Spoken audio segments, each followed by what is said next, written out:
semuanya ya. Kalian tahu nggak sih, beberapa tahun yang lalu, Pusat Data Nasional Sementara itu diretas dan membuat 210 instansi pemerintah itu lumpuh sekaligus dan membuat negara dengan populasi keempat terbesar di dunia Indonesia ini itu tersandera oleh tuntutan tebusan sejumlah 8 juta dolar Amerika Serikat. Dan 3 tahun sebelumnya, seorang remaja berusia 16 tahun yang duduk di depan laptopnya dan dalam waktu singkat berhasil membobol website Kejaksaan Agung Republik Indonesia. Dua kasus, dua era berbeda, tapi satu benang yang sama. Infrastruktur negara ini belum siap. Nah, apa sebenarnya yang menyebabkan infrastruktur negara ini belum siap? Untuk itu, kami dari kelompok 2 dari kelas IFD membuat sebuah analisis kasus cybercrime berbasis hacking pada infrastruktur digital di Indonesia. Tapi sebelum itu, izinkan kami memperkenalkan diri terlebih dahulu. Perkenalkan, nama saya Noval Fadil Arkani dan saya biasa dipanggil Arkan dengan NIM 2551502001111037. Perkenalkan, nama saya Muhammad Hafiz Raihan. Saya bisa dipanggil Hafiz dengan NIM 255150200111036.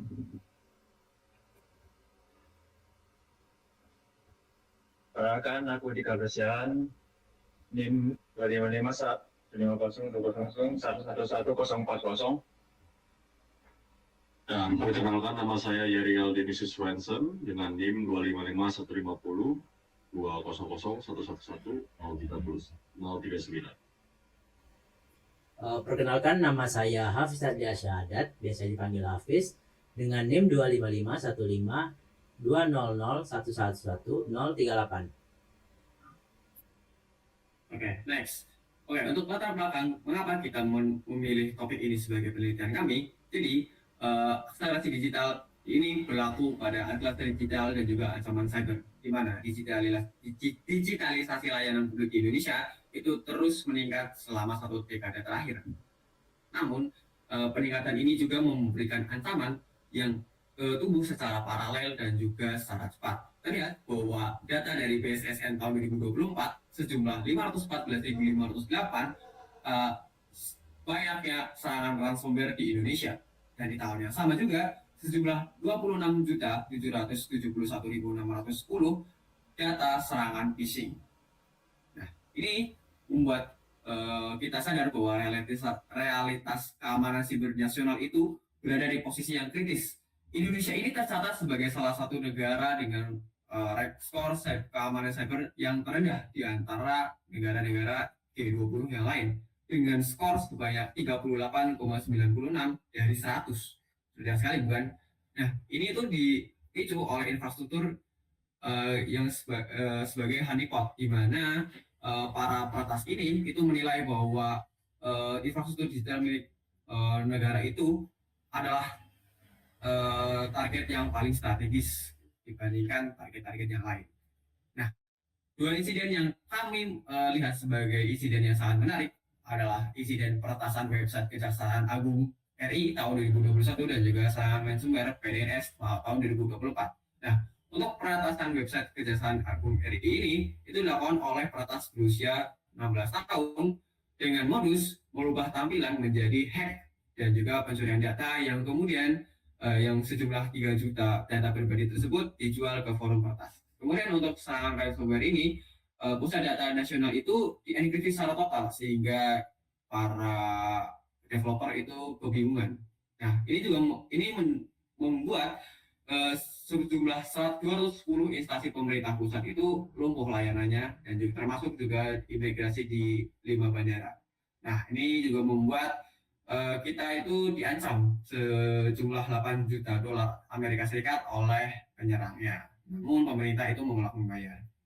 Nah, untuk itu kami membuat penelitian ini dengan tiga tujuan utama, yaitu modus dan juga teknik, faktor kerentanan dan juga dampak sistemik. Nah, untuk modus dan teknik, kami ingin menganalisis modul operandi dan teknik serangan yang digunakan dalam kasus hacking. Kemudian yang kedua, kami ingin mengidentifikasi kelemahan arsitektur yang menyebabkan sistem pemerintah ini rentan terhadap intrusi. Kemudian yang terakhir, kami ingin mendeskripsikan kerusakan pada layanan publik dan efeknya terhadap kepercayaan data masyarakat. Oke, untuk selanjutnya akan dijelaskan oleh teman saya. Oke, sebelum kita masuk lebih jauh, kita harus memahami terlebih dahulu konsep-konsep dasar yang berkaitan dengan topik yang sedang kita bahas nih. Yang pertama yaitu adalah konsep kejahatan cyber infrastruktur. Nah, kita harus memahami bahwa saat ini terjadi pergeseran target serangan. Infrastruktur layanan publik ini menjadi sasaran empuk atau target utama karena besarnya jumlah data penting yang terkumpul di sana. Ancaman saat ini bukan lagi sekedar keisengan peratas amatir, melainkan sebuah operasi yang sangat terstruktur. Tujuannya jelas, mencuri rahasia negara, merusak data hingga melumpuhkan layanan publik. Sayangnya ada ketidakseimbangan di sini. Kecepatan pemerintah dalam mendigitalisasi layanan publik tidak diimbangi dengan pembangunan sistem pertahanan keamanan yang kuat. Ya, lanjut ke slide 7. Oke, di slide ini kita akan membahas mengenai vektor serangan utama, yaitu jalur-jalur yang paling sering digunakan peretas untuk menyerang sistem kita. Ada dua jalur utama yang perlu kita waspadai. Yang pertama adalah eksploitasi web dan injeksi. Ini terjadi karena penyerang memanfaatkan celah pada website pemerintah yang sistem keamanannya itu kurang ketat. Melalui teknik seperti SQL injection misalnya, peretas itu bisa menembus pintu masuk sistem dan mengambil data-data sensitif di dalamnya secara ilegal. Nah, dampaknya itu sering kita lihat sebagai defacement atau merubah tampilan halaman website secara paksa untuk menunjukkan bahwa mereka itu sebenarnya bukan mereka itu telah berhasil membobol sistem tersebut. Nah, untuk faktor kedua adalah serangan ransomware. Berbeda dengan pencurian data biasa, tujuan utamanya adalah menyandera seluruh sistem dengan cara mengunci data penting dan juga meminta tebusan. Dampaknya akan sangat parah jika pemerintah tidak memiliki rencana pemulihan bencana yang baik. Nah, akhirnya ini bisa membuat layanan publik mati total dalam waktu yang sama. Lanjut ke slide selanjutnya. Oke, kita harus menyadari ya bahwa kerentanan ini itu tidak hanya masalah teknologi saja, tetapi juga berakar dari faktor manusia dan juga etika profesi.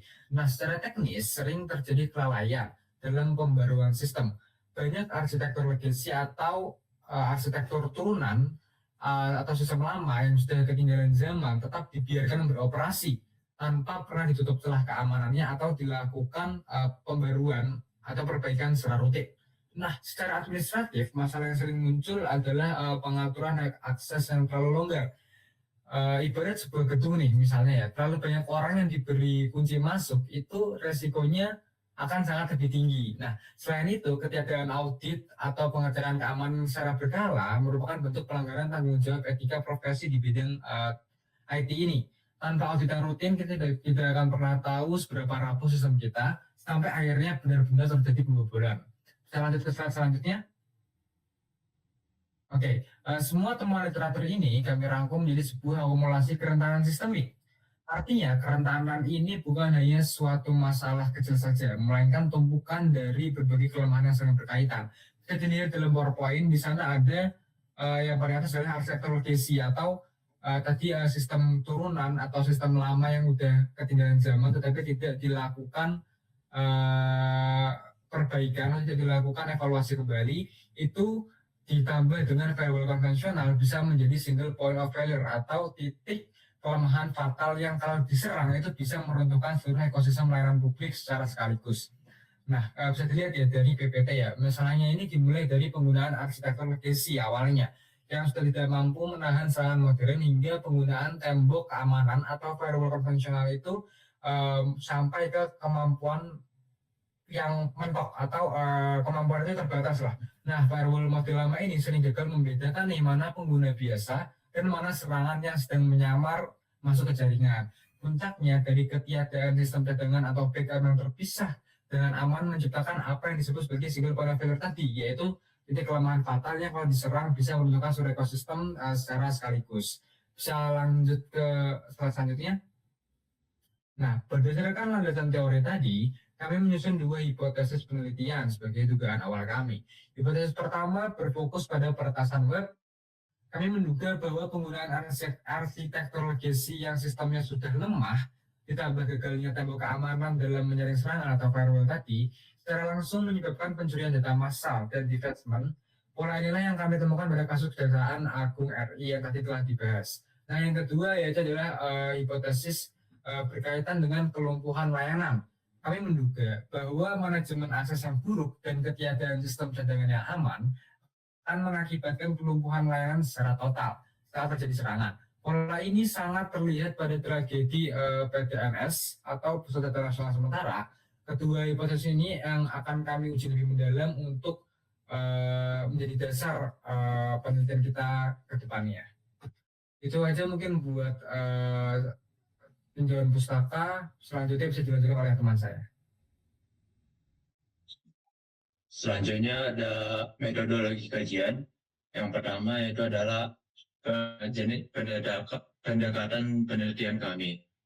Pendekatan kami menggunakan pendekatan kualitatif dengan interpretasi objektif yang melakukan analisis terhadap intelijen ancaman siber atau cybercrime threat intelligence, di mana kami membedah fakta teknis eksploitasi tanpa opini subjektif, dan juga secara menguraikan fenomena penetasan secara sistematis berdasarkan bukti dokumentasi. Selanjutnya ada penelitian, jenis penelitiannya, di mana kami menggunakan penelitian deskriptif, yang di mana memberikan gambaran akurat mengenai modus operandi serangan, seperti keyword, Jackson, dan pergerakan lateral. Serta juga kaitannya dengan kerentanan arsitektur dengan mendeskripsikan kaitan antara penggunaan sistem usang dengan tingkat keberhasilan intrusi oleh aktor ancaman. Selanjutnya, next slide. Ada metode penelitian, di mana kami menggunakan studi kasus.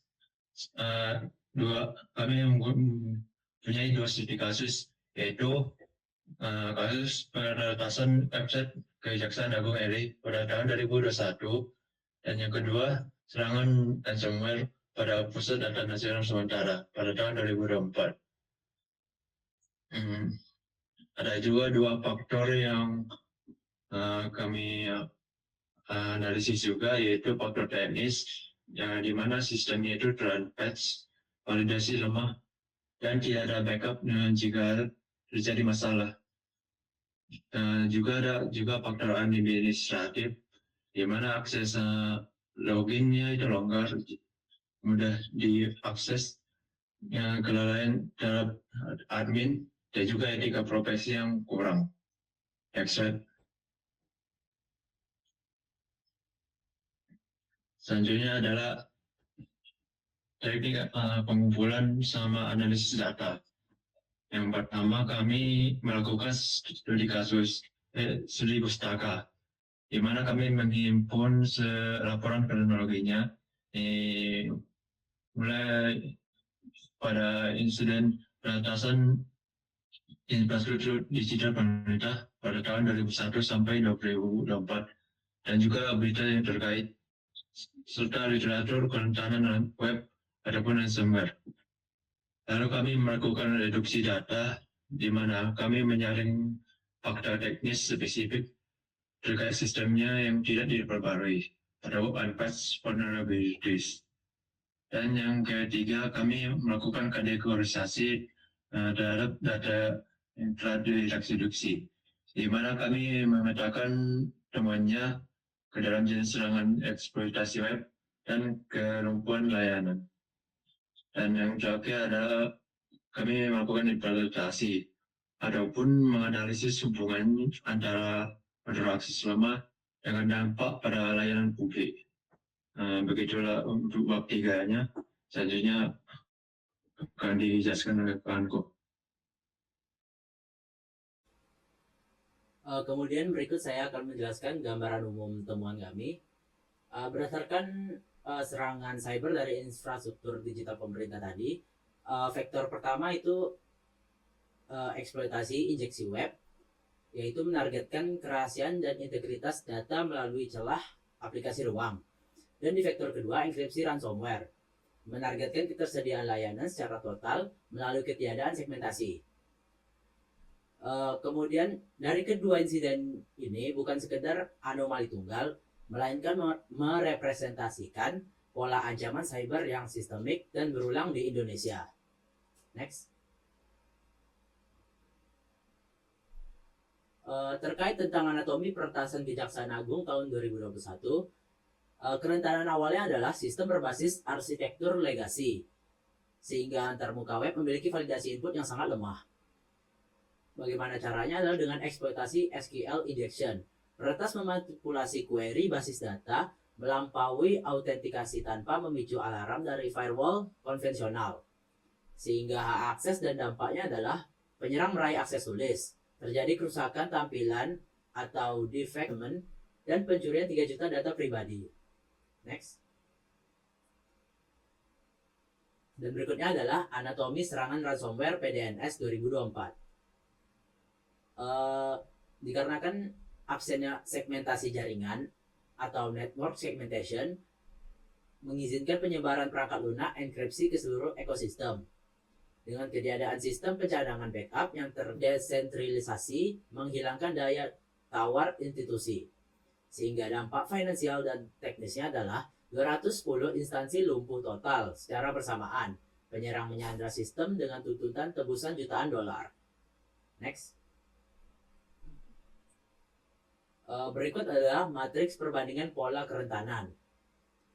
Pada dua kasus ini, kasus Kejaksaan Agung tahun 2021 dan kasus PDNS tahun 2024, memiliki beberapa kesamaan pola 1, 2, dan 3. Pada kasus Kejaksaan Agung tahun 2021, sistem merupakan sistem yang usang atau unpaid.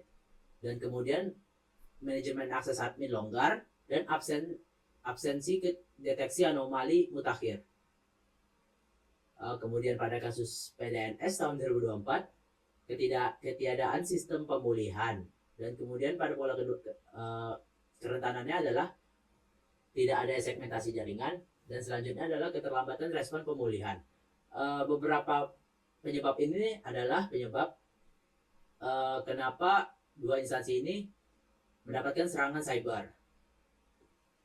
Next. Berikut saya akan menjelaskan dampak sistemik, operasional, dan kepercayaan publik. Dampak operasional langsung akan terjadi efek domino infrastruktur, lumpuhnya layanan administratif 210 instansi pemerintah dan kelumpuhan gerbang imigrasi di bandara. Kemudian ada kerugian operasional fatal akibat arsitektur single point of failure tanpa sistem cadangan. Dan dampaknya pada sosial jangka panjang adalah bocornya jutaan data pribadi warga negara akan mengikis legitimasi keamanan digital pemerintah dan memulihkan kepercayaan publik pasca pelanggaran privasi jauh lebih kompleks dibandingkan sekedar memulihkan server. Next. Berikut adalah hasil dari penjelasan saya dan selanjutnya akan dijelaskan oleh teman saya. Oke, jadi untuk kesimpulan dari analisis ini, jadi ada beberapa akar masalah kerentanan infrastruktur nasional. Di mana yang pertama adalah ketergantungan dengan sistem legasi, yaitu sistem usang tanpa validasi dan patching. Yang kedua adalah kegagalan disaster recovery, di mana tidak ada backup yang terdesentralisasi. Yang ketiga adalah kelalaian administratif, di mana hak akses longgar dan adanya pelanggaran etika. Yang keempat, single point of failure, di mana ketiadaan segmentasi jaringan dan deteksi proaktif. Kerentanan ini bukan sekedar masalah perangkat lunak tunggal, melainkan akumulasi dari lemahnya arsitektur keamanan secara menyeluruh.